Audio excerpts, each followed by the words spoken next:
Hello viewers. आप लोग कैसे हैं? आशा करता हूँ अच्छे होंगे। आज हम लोग हाजिर हैं 12th के केमिस्ट्री का एक बहुत ही शानदार सा मॉडल सेट को लेकर के, जिससे आगामी परीक्षा में हूबहू प्रश्न आने वाले हैं। तो आइए देखते हैं इस शानदार सा मॉडल सेट को। तो ये जो मॉडल सेट फर्स्ट है, इसका फर्स्ट क्वेश्चन है कि निम्नलिखित में से कौन अक्रिस्टलीय ठोस पदार्थ है। जब अक्रिस्टलीय की बात होगी तो उसका जवाब होगा कांच। लेकिन जब क्रिस्टलीय ठोस पदार्थ पूछेगा तो क्रिस्टलीय ठोस पदार्थ के उदाहरण हो जाएंगे हीरा, ग्रेफाइट और साधारण नमक। नेक्स्ट क्वेश्चन है कि sodium oxide Na2O, sodium oxide Na2O में सोडियम का कोऑर्डिनेशन संख्या कितना होता है? इसका सही जवाब है 4, यानी सोडियम का जो कोऑर्डिनेशन नंबर होता है वो होता है 4। अगला प्रश्न है किसी बिलियन के 200 ml में, किसी बिलियन के 200 ml में 2 ग्राम NaOH घुला हुआ है। बिलियन की मोलरता क्या होगी?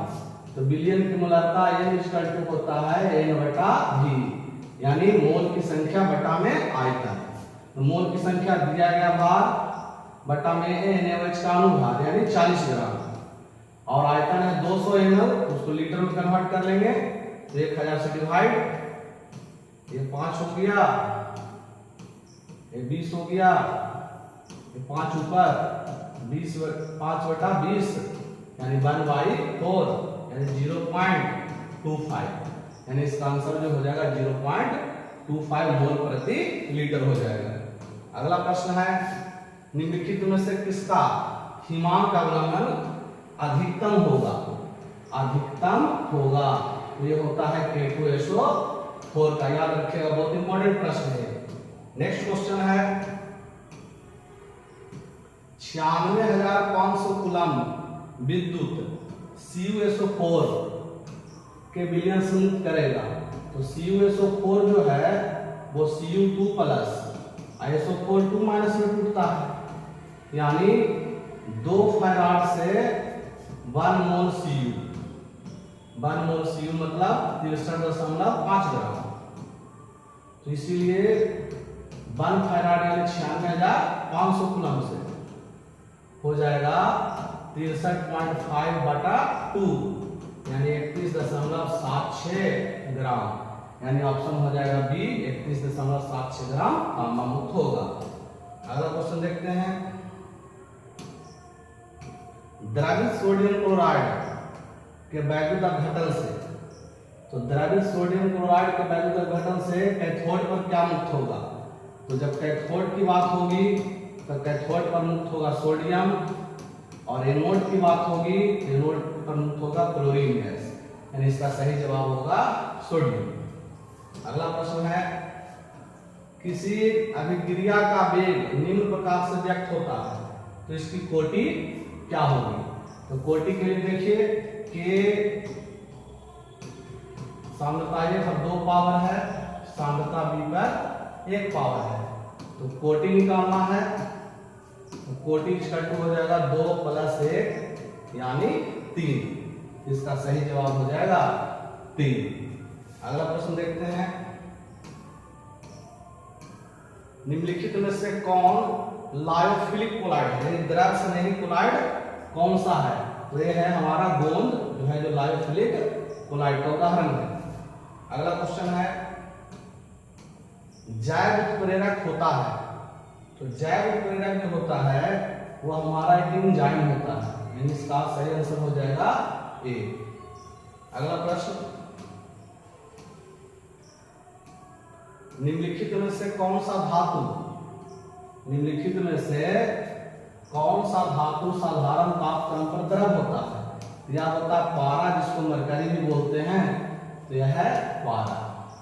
अगला प्रश्न है सल्फाइड एसिड का समाहरण किया जाता है, तो जो सल्फाइड एसिड का जो समाहरण किया जाता है वह किया जाता है फेन उत्प्लावन विधि। किस विधि से?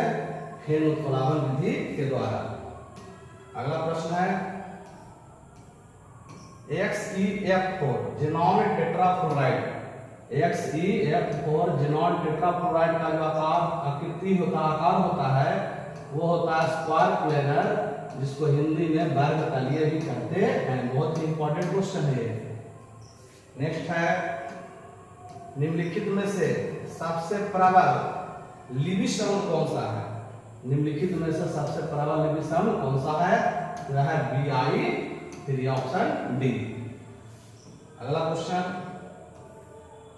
H3PO4। तो H3PO4 जो है वह त्रिक्षारकीय अम्ल है, यानी इसका आंसर सही हो जाएगा सी। इसका ऑप्शन क्या हो जाएगा? सी हो जाएगा। त्रिक्षारकीय अम्ल यानी इसकी जो क्षारकता होती है वो 3 होती है। अगला क्वेश्चन, हरा थोथा कहते हैं, निम्न में से हरा थोथा किसे कहा जाता है? तो हरा थोथा जो होता है वह फेरस का सल्फेट होता है, यानी FeSO4.7H2O। अगला क्वेश्चन है, किस ग्रुप के तत्व को संकरमण तत्व कहा जाता है?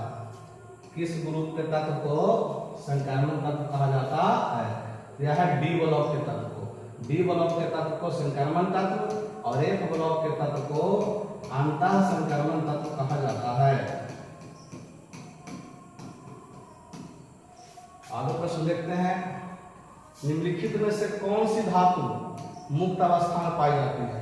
निम्नलिखित में से कौन सी धातु मुक्त अवस्था में पाई जाती है?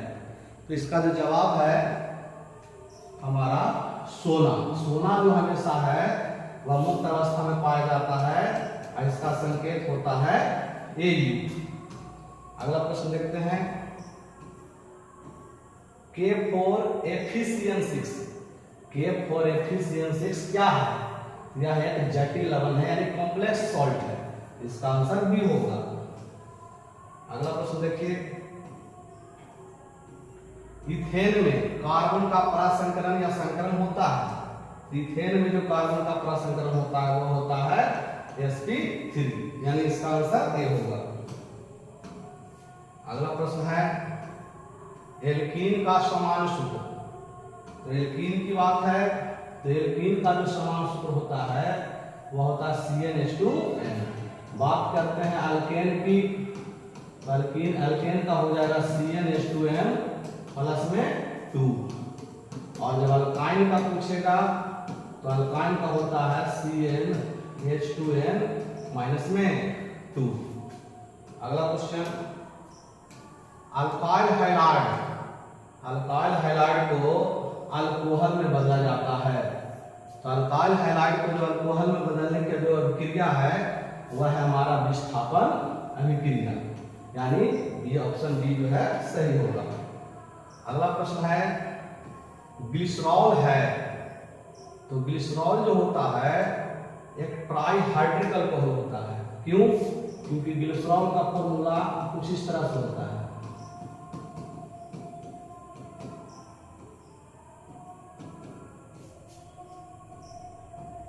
जिसमें आपको OH समूह 3 है, इसलिए जो ग्लिसरॉल है वह एक ट्राइहाइड्रिक अल्कोहल में आता है। अगला प्रश्न है, कैल्शियम फॉर्मेट के शुष्क स्रणन से क्या प्राप्त होता है? यह होता है फॉर्मल्डिहाइड, यानी HCHO।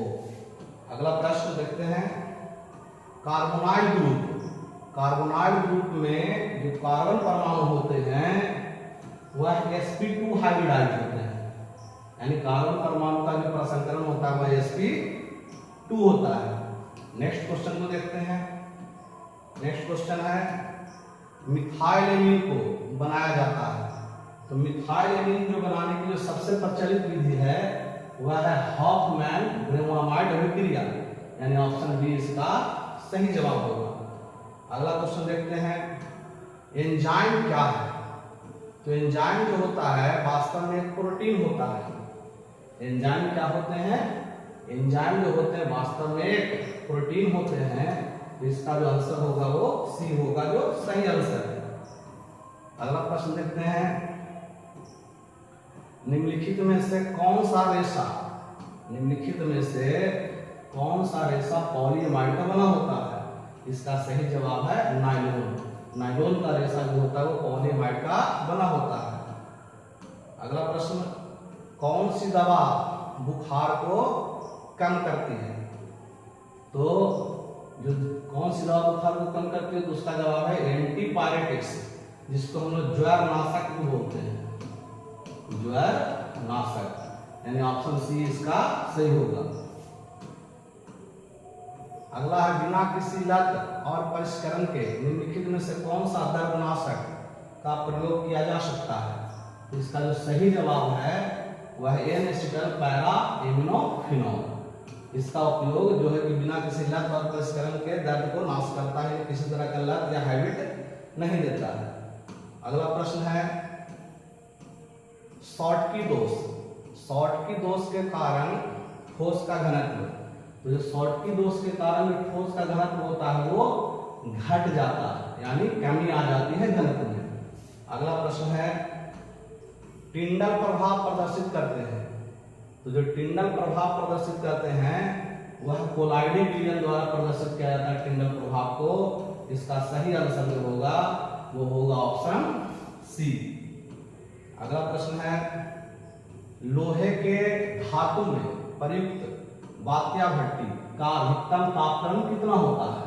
तो यह होता है 1300 डिग्री सेंटीग्रेड, यानी ऑप्शन डी इसका सही है। अगला प्रश्न है, कास्ट स्प्रिट, कास्ट स्प्रिट कहलाती है, तो कास्ट स्प्रिट जो कहा जाता है वो मिथाइल अल्कोहल को कहा जाता है। जो कास्ट स्प्रिट होते हैं वो होते हैं मिथाइल अल्कोहल CH3OH, यानी इसका सही आंसर ए होगा। अगला प्रश्न देखते हैं। अगला प्रश्न है, फलों की शर्करा, फलों की शर्करा किसे कहा जाता है? तो फलों की शर्करा को कहा जाता है वो कहा जाता है फ्रुक्टोज को। फ्रुक्टोज का अनुसूत्र C6H12O6 होता है और इसमें कीटोन ग्रुप होते हैं, यानी फ्रुक्टोज आंसर हो जाएगा, जिसे फलों की शर्करा कहा जाता है। अगला प्रश्न है, इब्रुप्रोफेन, इब्रुप्रोफेन क्या है? इब्रुप्रोफेन है जो एक प्रकार का पीड़ाहारी है, यानी दर्द को दूर करता है। आशा करता हूं यह मॉडल सेट आपके लिए काफी उपयोगी होगा। आप इसे बार बार पढ़कर दोहरा कर परीक्षा में अच्छे से अच्छे अंक ला सकते हैं। मिलते हैं अगले वीडियो में, तब तक के लिए जय हिंद जय भारत।